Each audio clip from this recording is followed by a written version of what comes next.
I was so focused on looking for something original, something that proves that I'm different, something that makes it clear that I am nothing like you've ever seen, heard, experienced before. But that's just me. That's Yamikani.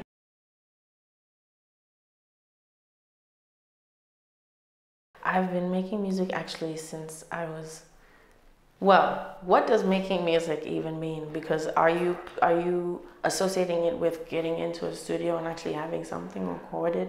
Maybe I would say writing first, because songs. when people then get to the studio, that's almost like a commitment. But writing is like anyone can kind of write. So true. I think I would say I was 7 years old. I actually think I was 7 years old. And I remember the memory so vividly. I will never forget that song. It was the first song I ever came up with. We were at my grandma's house in Mutare, Dangampura, area 13. And yep. And I was with my two cousins, Violet and Fazia. And we were around about the same age. Violet and Fazia are a year under me. So we were around about the same age. And they just loved being energetic. I loved being energetic. I was the singer of the group, and they were just the bad bitches. Like, yes, exactly.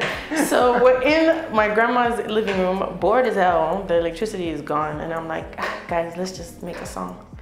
And I'm like, okay, let's go. And then I don't know if I wrote it down, to be fair. I just remember that it was coming out. It just came out. I didn't have to think about it at all. So there I am. Fuzzy is banging on the table. Boom, boom. And then Violet is just, I honestly, I don't know what Violet is doing at this point. But I'm just, she's just there, you know, like. And then I just started going, all around the world, I see people flying, but they don't see me on the floor and crying. I don't know why. Honestly, I should have known I needed help and I needed therapy from that moment, but that was the first song that I ever came up with. It has never left my body, and ever since then, I've just been doing it. I've just been doing it. The first, didn't stop. Never. The first professionally recorded song, I was 12 years old. Ooh, that's interesting. Ooh, that's really interesting. So I'm assuming this is now like written. This is now, did you like pick a beat for that, or did you go on an instrumental? How was that working? Actually, I was in the UK. Yeah. I thought it was a holiday trip, just a regular holiday trip as we would take every Christmas for some time. But then all of a sudden my mom is telling me to get ready, and we end up in some areas, some streets of London, and we're going downstairs, and all of a sudden I'm in Rhymes' studio. And that was my first time meeting Rhymes. That was 2013. And he had his assistant co-worker, Hannah, who was there. And he's playing me this beat, and he's like, come up with something. I was like, on the spot. No pressure. Half the song was written that day, the other half of the song was written the next day. And then from then on, once I had that experience, I was like, yo, I am never leaving. I am never leaving. Yeah. So yeah. And I know this is gonna be like, this is me putting on the spot, but how many songs do you think you've made since then? Not songs that have seen the world, right, or that the world has experienced, but just in general. Is there? Can you even put a number to it? It's been 11 years since then. Yeah. Honestly, I might even be underestimating. It must be over 300. Must be. Ooh. So this takes me into your process. How often are you writing, or are you in the studio then? Is it, okay, yeah, how I would then put it to you, and this was actually scripted, is, are you the kind of artist that then has like a strict routine, or, and by strict routine I mean you treat this like a job, you Monday, Tuesday, Wednesday, Thursday, Friday you're in the studio, and then you take a break Saturday, Sunday, or it's different? I'm not that girl. I am not that girl. Personally speaking, the creative process is fluid. Yeah. So the minute you start kind of trying to time it and be very militant, something is lost. It might be the passion that's lost. It might be just the execution something is lost. The moment you try to turn something fluid into something really militant, rigid. exactly rigid.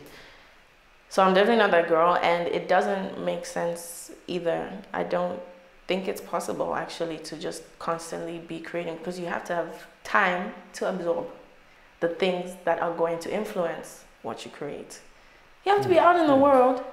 Like, what are you creating if you spend all your time just in a dark room, empty room? Like, I mean, it's a good source of imagination, but without life, there's no creation, right? Without creation, there's no life. Almost works like that.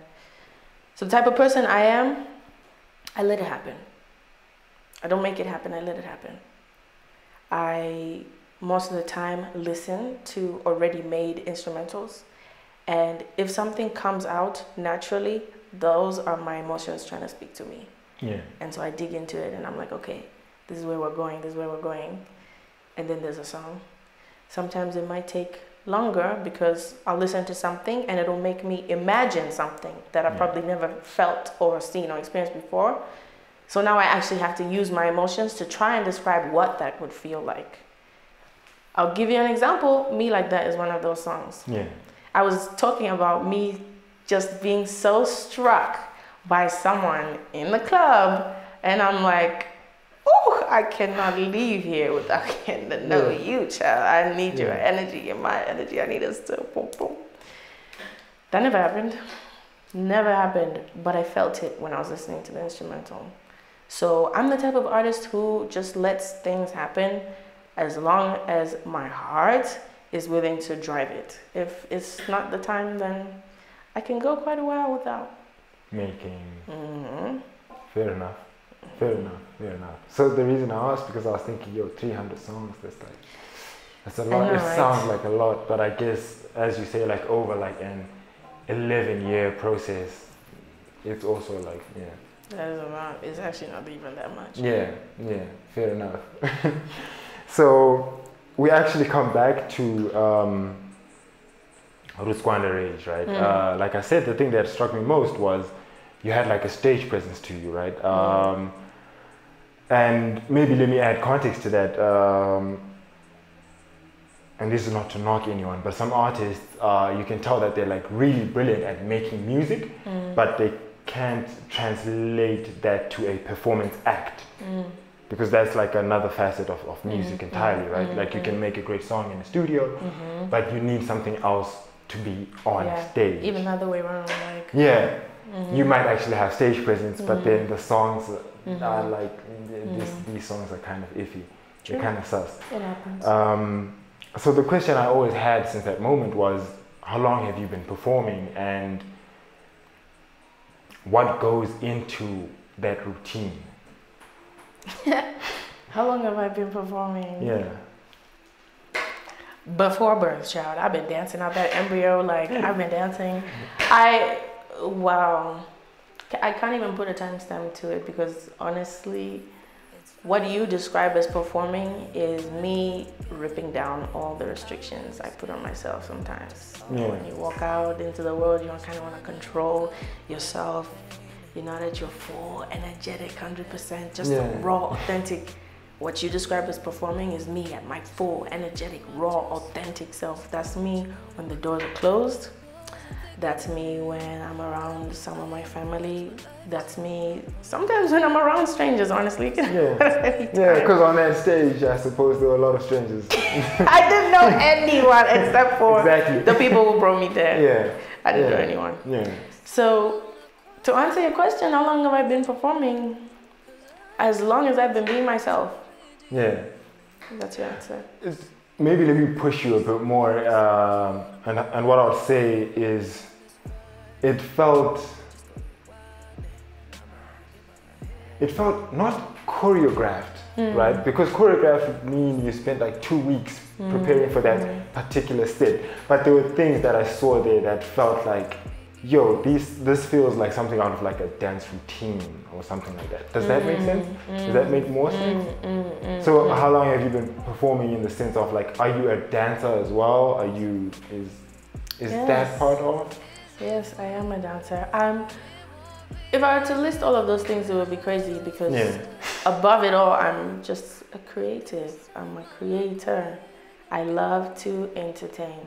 I love to entertain. Not just others, but myself as well. I have an aesthetic with my eye and my ears, all my senses in terms of what feels good, what looks good, what sounds good. I try to connect all those things into how I want to express. So when I'm on stage, not much thinking goes into it besides the fact that I'm trying to connect my body with what I'm trying to express and create an experience with those two things merging together. So again, it's just me being myself and being as energetic and raw and authentic and animated and this and that, just expressive in myself so that people can receive exactly. Maybe I would say it like this. I basically turn my mind inside out. I bring it from inside my body to the outside. Yeah. That's what I think I do when I'm performing. So I was scrolling through your Insta, figured out that you used to release music under the name Kasia. Is that how we pronounce that? Kasia. Kasia, exactly. Let's go. Asia with a K. So that was the name. That was the name, the stage name, or at least the name the music was being brought to the world under, right? But now it's changed. Now we're going with Yamikani. What was the thinking behind rebranding, or was there thinking to it? You know, before Kasia, there was actually Kimani Kamiko. Ooh, that's interesting. Yeah, so I had a lot of births and deaths, basically. And two things about it. Number one, Yamikani is my real name. Okay. And is or isn't? Is my real name. Okay, fair enough. And all my life, no one ever called me that. Really? No. I would say, just call me Yaya. That's my home name. You know, Yaya. That's how I identified myself in the house. So when I left the house, I was like, well, my name is Yamikani, but just call me Yaya. Yeah, no one really you know what I mean? Not even myself. So then came a point where my friend at the time actually suggested to me, oh my gosh, I think I know what your stage name should be. So I was getting into the point of like, okay, I'm about to start releasing music now. So I know what your stage name to be. Imagine you switch the letters in Yamikani. You take out the Y and the A, you're left with Mikani. Then you switch the K and the M. Now you've got Kimani. Fair enough. And I'm like, it's kind of sexy, I'm not gonna lie. I was like, okay, Kimani. And it came from Yamikani. I was like, oh, okay, it's good. I would do that. It's kind of original still, yeah. That part, original. Let's stick to that. That's a nugget I'm gonna use at some point. Yeah. So Kimani came into the mix and I was like, I like that, but let's do more. So I was like, no, Kimani Kamiko. Now that's the name. Now I went from being an original, androgynous kind of figure to straight out of anime. Kimani Kamiko, like we were on some Namaste type of shit. And then I wasn't really liking, not the name anymore, but because of the distance between the music I would release and then in comparison to the volume at which I was making songs, I looked back at Kimani's music and I said, I don't really align with that anymore. And now I'm creating stuff that's way more elevated. It's not different, it's just elevated. And I don't really align like this old news. So that's when I was like, okay, let me look for something else. But I like that K vibe we got going on. Like we went Kimani Kamiko. had to stick. Exactly. And it was like giving Asian vibes. So let's just say Asia. Yeah, with the K. With the K. So then I was Asian with a K. Fair enough. Kasia. I'm like, okay. Now, y'all bitches gotta call me Kasia. Because you know, it's that transition is so difficult. Especially when nothing else in your life is transitioning. I'm at the same school I have the same friends. They knew me as Kimani Kamiko. Now I'm like, I am business communication. Yeah. It worked. It did? Yeah, it worked. I have power. So then that happened, and again, what happened was the space between my releases in comparison to the volume at which I was making music caused me to completely outgrow Kasia. Yeah. Alongside that was the first thing. But the second thing was that when I left the country for some years on uni campus, I actually realized what I was doing when I was looking at all these names and trying to come up with, something different, something original. Yeah. I was so focused on looking for something original, something that proves that I'm different, something that makes it clear that I am nothing like you've ever seen, heard, experienced before. But that's just me. That's Yamikani. I am Yamikani. Yamikani is that original. Yamikani is that different. Yamikani is that nothing like you've ever heard, seen, experienced before. It was me that I was looking for in that whole process of looking for something different and striking. And so I had a whole shift. Mindset, perspective, era, self-view. And it just only makes sense now that the person who's making this music is Yamikani. Yeah. I love Kasia and Kimani though. Like they're my writers for real, but I'm gonna take it from here. Yeah. I'm gonna take it from here. Yeah, it did surprise me when I learned that it was like your real name as well. I was like, oh, okay, that's interesting. That's interesting. I would have never thought. I never allowed myself to appreciate it until I was 21 years old. Can you imagine that? Yeah. Can you imagine having a whole 21 years of your life where you actually don't even identify with your real first name? You kind of feel disconnected for some time. You disconnect with who you really are because you don't even have attributes of yourself attached to Yamikani. Yamikani is just figures of letters in the air. It's stuff that people say when you're at like a passport office or something, like when you have to use like your real name. Absolutely. Yeah. Then I felt like a whole different person when I started telling people my name is Yamikani. Even at that American university, I stopped changing my Zoom name to Yaya. I put Yamikani. I didn't even put no nickname or anything in the parentheses or whatever. I was like Yamikani. A full government. Yes. And that's where we are. Fair enough. And so the music you've put out under Yamikani at least, right? I would, and please do correct me if I'm wrong, I would describe most of it. In fact, I think all of it. So 2 out of 3? Most of it. For context, that's good context, right? That's good context. But most of it as being soulful. What you put out and what you've previewed. Yeah. To like let's so increase that sample size, right? Most of it is soulful, and if people are looking to like tie a genre down, people would call it, I think, maybe R&B, soul, something of that sort, right? Please do correct me if I'm wrong. It's valid. The thing I'll then ask you is, what kind of music are you interested in making?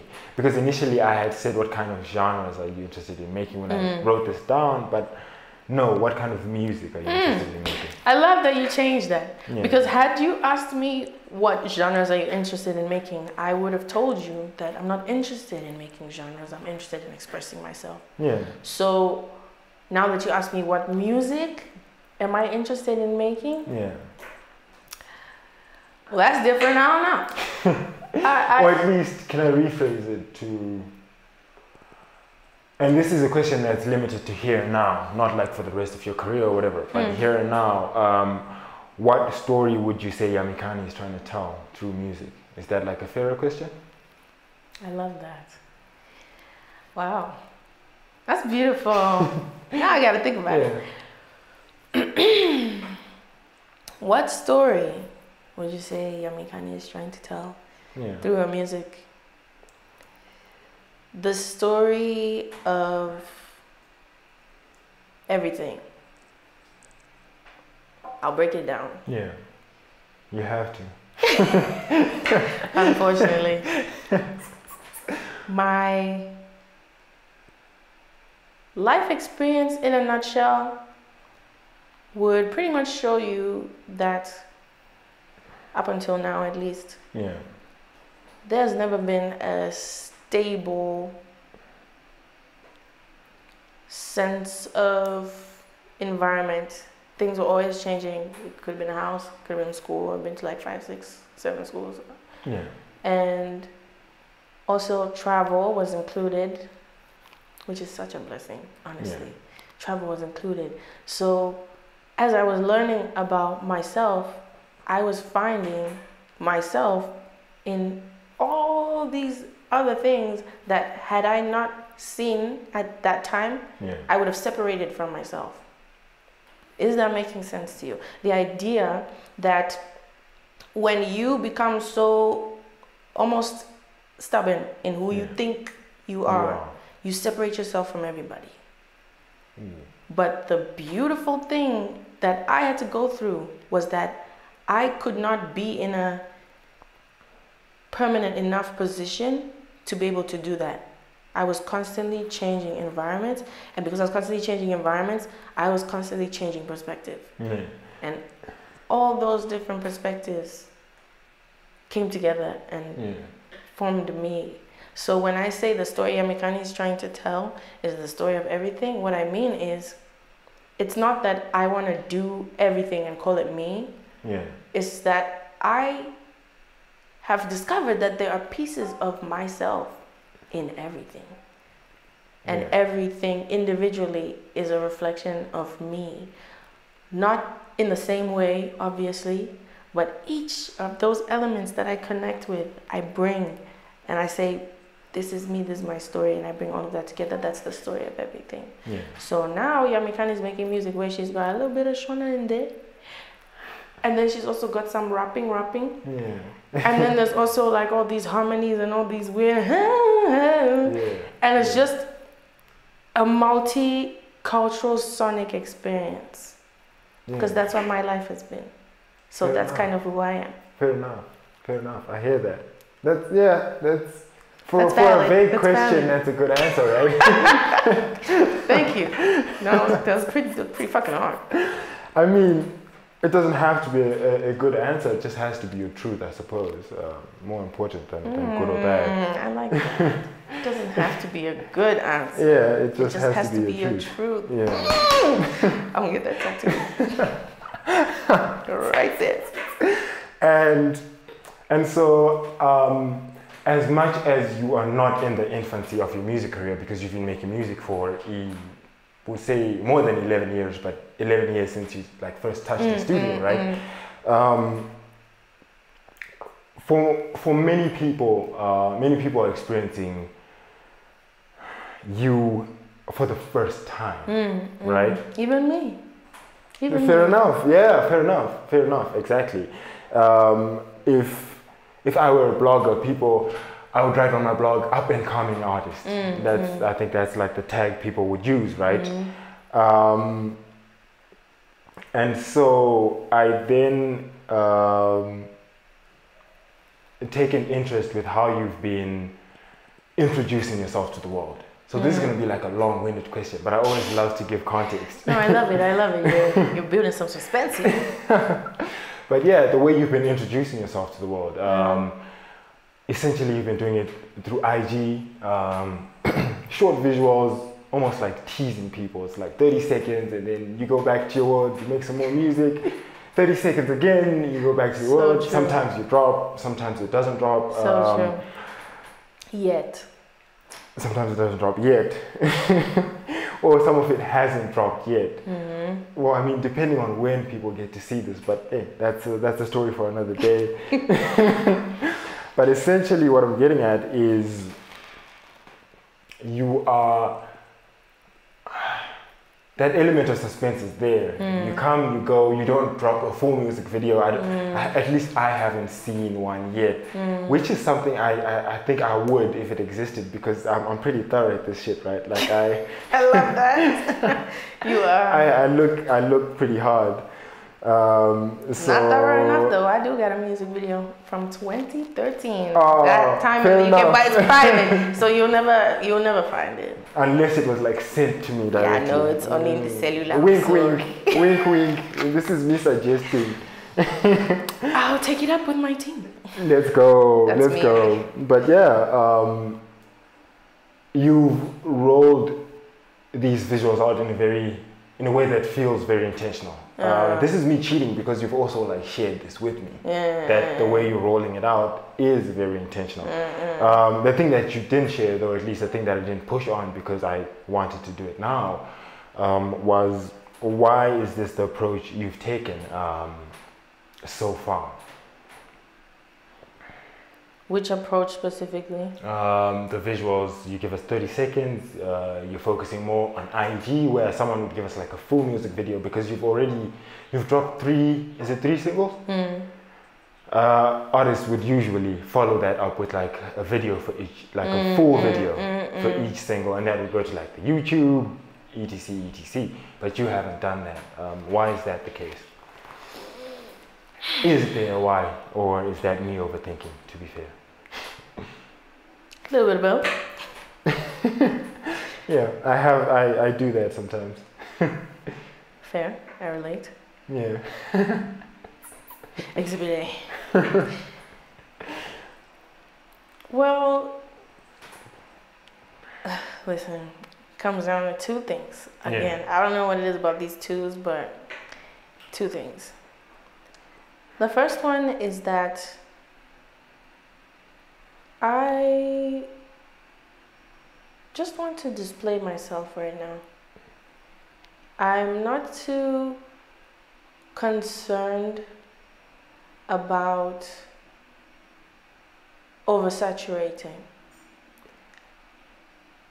That's where the intention comes in, because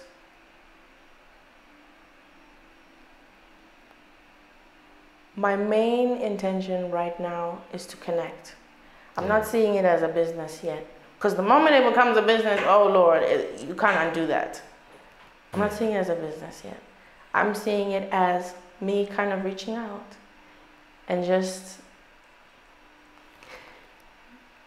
spitting little nuggets of vulnerability and seeing who understands and connecting with those people that understand, and slowly kind of creating a community around feeling understood in my creativity. Then at that point, or at the point at which it makes sense, at the point at which the resources are available, because you know the world we live in, then all those things become feasible and make sense. There's no real right or wrong timing for anything. But my timing is heavily influenced by, are you connecting? Or do you just want numbers, which I don't. I don't. That's like a very easy trap to fall into. Yeah, because I feel the numbers are a consequence of connecting. When you're intentional about connecting.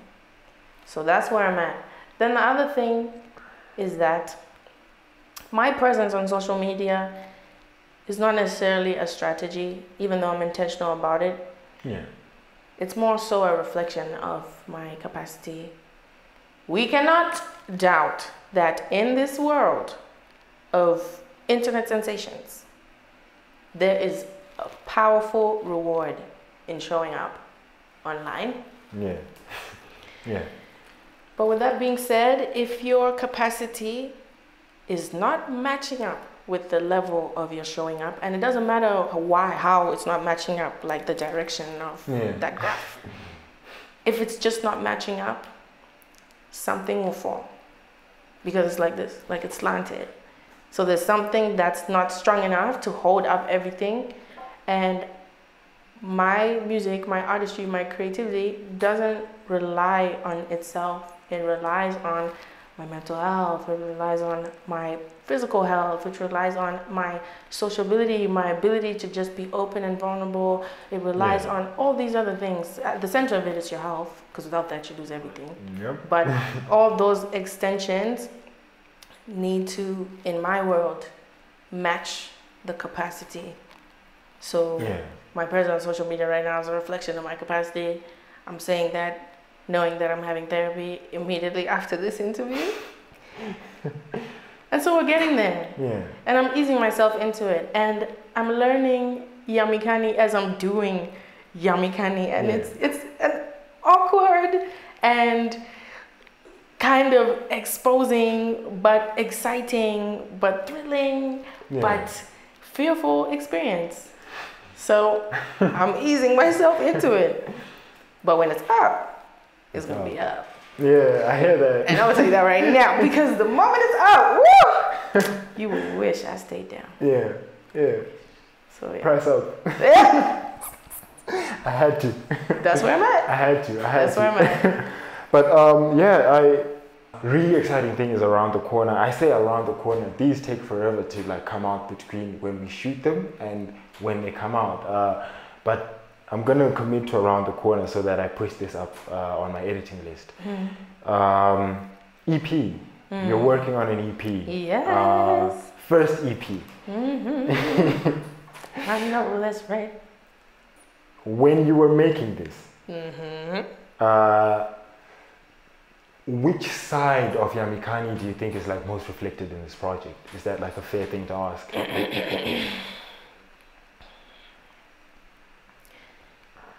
My open side, because some of my sides are not open. Yeah. And my courageous side, which I think go hand in hand. In that whole EP, I was being open enough to be courageous, and I was being courageous enough to be open. Yeah. And I was really just exposing conversations I would have wanted to have with someone for whatever reason, but felt like it wouldn't be heard. So I was talking to you through my music because I know I will hear myself, and others will hear me. And that was me being open and me being courageous. Yeah. That's, I hear that. Yeah. And I do get the impression that a lot of the stuff that you make is like, at least the stuff that you've been putting out recently is very vulnerable, is how I would describe it. Like, very, very vulnerable. Not the very, very like. That was a lot.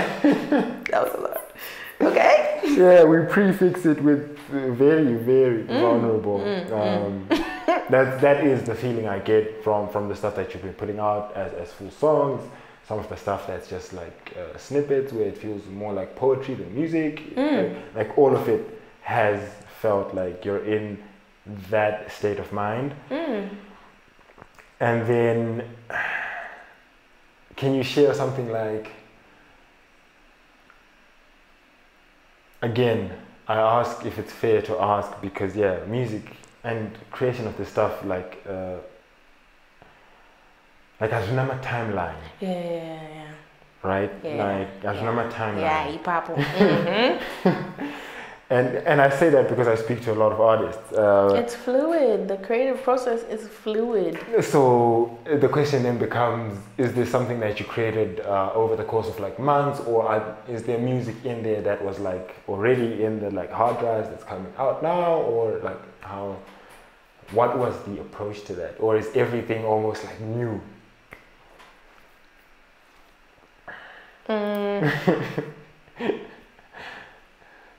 Well,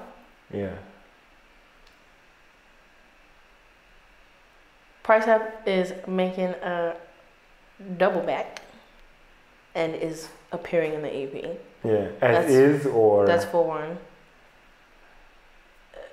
Well, you're gonna have to listen to the EP. Fair enough. Fair enough. And as far as the other songs, the one that I've been teasing on Instagram recently, Haungare, which is my most recently written and recorded song. Yeah. That one is going to be pushed first before the EP even comes. Yeah. As for the rest, half of them were written already sometime around last year, but not recorded yet. Yeah.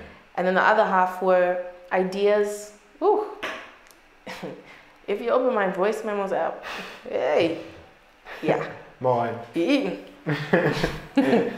Anyway. Let's not go there. Let's not go there. Yeah, and this one. Anyway. A follow-up interview. We'll discuss. Now I know what to push on. 100%. The other half were ideas that I felt were coming into their time, and it was their time. Yeah. And all together, combined, tell the story that I'm trying to tell about being open enough to be courageous, being courageous enough to be open, and form this body of work called Feels for You. That's the name of the... Fantastic. I'm assuming I'm one of like the first to hear this like publicly. You are. So I'm gonna flex it. Like, you are for like real. You special. You shouldn't have done this. I don't know. You know what? Have you seen this meme where, what is it? Prepare to be sick of me. Don't make me right now. Don't make me say it. That's me, like when the EP comes out. I'm gonna be like, prepare to be sick of me. Prepare. Fair enough, as you should be, man. I genuinely think I rate the talent. Even if it's not about that, any person working on something and being courageous to put it out into the world, that's a big thing. Even before any numbers or lack thereof like validated, right? You should always be getting it done in and of itself is a huge leap. Mm-hmm. So the last thing I'll ask you, and this is more interesting now because one of the things you said is, and this is also kind of, it's one of those full circle things, but yeah, one of the things you mentioned was that you're not looking at this as a business yet. Mm-hmm. And so it's interesting because we met at a music business workshop, festival, whatever thing, Jacaranda. Shout out to them. Hashtag not an ad, they didn't pay me, but that's where we met, right? So that then poses a question that's interesting. Mm-hmm. And the question then becomes, as a young artist, why do you then feel that important to put yourself in such rooms, and what do you feel you gained from that experience? I like that. Yeah. I'll answer the last part of your question first. Yeah. What did I gain from that experience? Free industry knowledge. A lot of the times, especially outside of this country, you're expected to pay to be in rooms like that, where people who have been around the people you idolize, not me though, I don't idolize nobody, but people who have been around the people you only see on screens, have something to share about what is valuable, what works, what's still working, what's not working anymore. That is free industry knowledge. Yeah. And when you have that knowledge in your hands, you become more powerful, because to answer the first part of your question, why is it important to be there? No one is coming to save you. If you are going about your aspirations hoping that someone is going to recognize you and then put you in a bigger space, you're not believing in yourself enough. Yeah. It used to be, well, for me, it used to be one of those, can't wait till I get signed. Yeah. I cannot. Someone will see the talent. Someone will see the vision. I'm like, Jay-Z gonna see it. He'll send it to Rock Nation, and then Rock Nation, and then Columbia, and then I'm gonna be like, wait, guys, just give me a minute. Now, that's not even my goal. That's not even my goal, because you feed them as well. Like, you are then part of their business. But I want to scale mine. I want to grow Yamikani, not Yamikani and the Rock Nation, not Yami. I mean, that's a loaded statement. You know, like, but you know the truth. But the truth genuinely is that I feel just as capable independently than the capabilities are when you're signed. So the reason why it's important to be in spaces like that is because you get to absorb everything humanly possible that there is to know and do and experience and practice to get yourself where you want to go. my end goal is not to get signed and have a label doing everything for me. My end goal is to scale up. There's many ways in which that can happen. Yeah. Getting signed, yeah, okay, one of them. But working on it myself, educating myself from a business perspective, being around people who already are in the business and are doing the business. Yeah. Endless growth opportunities there. Free game. Free game. And I do love the perspective that you're sharing, because even if it does end up being the case that, you know, someone is signed, you're better off being signed with that knowledge, like going into that with knowledge of what that means. Is that a fair thing to say?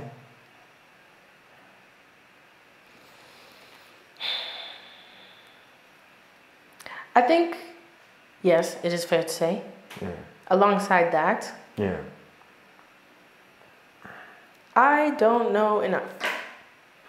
When you go into any space, reminding yourself that I don't know enough, all of a sudden, everything you need to know just starts coming to you. Yeah. And everything you are around, everything you see, everything you hear, experience is something to learn. And so every time I'm around these opportunities, I remind myself that I don't know enough and I should be the listener.